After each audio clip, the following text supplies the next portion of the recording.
Bismillahirrahmanirrahim. Alhamdulillahirabbil alamin. Allahumma shalli ala sayyidina Muhammad wa ala ali sayyidina Muhammad.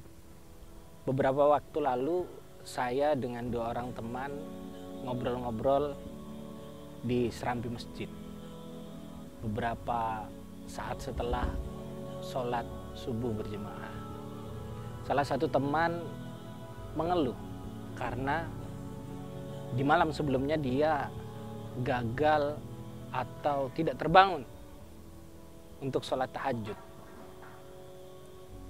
Beberapa waktu kemudian, tepatnya setelah selesai sholat zuhur berjamaah, kami kembali duduk-duduk di serambi masjid. Beberapa saat sebelum kami pulang, lagi-lagi kawan yang mengeluh tidak sempat sholat tahajud ini mengeluh lagi. Bilang, ya Allah, salah apa saya teman-teman? Saya tidak sempat tahajud tadi malam. Dia masih mengeluh. Setelah sholat asar, dia masih mengingat-ingat persoalan dia yang terlambat bangun atau tidak sempat bangun sholat tahajud tadi malam. Mungkin hal ini membuat teman saya yang satunya lagi gregetan. Kenapa gregetan? Kawan saya bilang, Anda ini ngapain? Anda mengeluh terus karena tidak sholat tahajud. Sementara Allah sudah memberi Anda kesempatan sholat subuh berjamaah, sholat zuhur berjamaah, dan sholat asar berjamaah. Tidak semua orang dapat kesempatan itu. Tidak semua orang mendapat nikmat itu. Tidak semua orang diberikan kekuatan, kesempatan oleh Allah Subhanahu wa Ta'ala untuk sholat subuh berjamaah di masjid, sholat zuhur berjamaah di masjid, dan sholat asar berjamaah di masjid. Kawan saya ini bilang lagi, seharusnya Anda fokus untuk mensyukuri nikmat yang sedemikian besar, yang tidak semua orang mendapatkannya, daripada Anda mengeluh karena tidak sempat sholat tahajud. Kenapa Anda harus memperbanyak keluhan tersebut, sementara nikmat yang diberikan Allah lebih luar biasa daripada jenengan atau Anda atau kamu kelupaan sholat tahajud. Kawan saya ini kemudian merenung.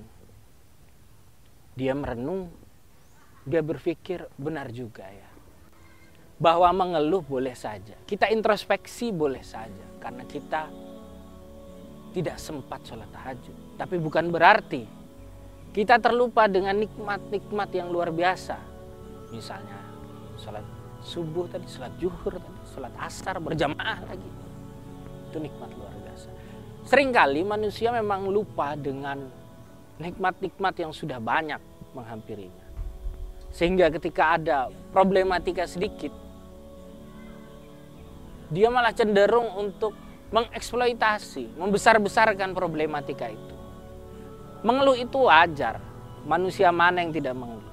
Justru mengeluh itu menandakan bahwa kita manusia. Ini adalah sifat kemanusiaan. Tetapi bukan berarti banyak mengeluh, lupa bersyukur. Ini problem. Masalahnya adalah ketika kita terlalu banyak sambat, tapi kita lupa bersyukur. Padahal Allah Subhanahu wa Ta'ala bilang kalau misalnya kita itu bersyukur saja, insya Allah Allah akan menambah nikmat kepada kita. Sementara jika kita tidak bersyukur, maka sesungguhnya siksa Allah sangat pedih. Siksa di sini bisa berupa kesialan, ketidakberuntungan, ketidakenakan, ketidaknyamanan, kegelisahan. Itu termasuk hal-hal yang merupakan akibat karena kita tidak bersyukur. Oleh karena itu, sebaiknya kita selalu melihat perspektif kenikmatan yang sudah diberikan Allah kepada kita. Posisi kita sekarang, pasti kita punya banyak nikmat daripada banyak ketidakberuntungan. Kita bisa melihat, kita bisa mendengar, kita bisa bernafas. Bahkan dalam salah satu riwayat, Imam Ghazali menyebutkan, seandainya kita ini sudah kehabisan alasan untuk bersyukur, maka datanglah kita ke kuburan, ke komplek pemakaman, dan yakinlah bahwa semua orang yang sudah meninggal itu berharap hidup. Sementara kita di sini masih diberikan kesempatan hidup oleh Allah Subhanahu wa Ta'ala.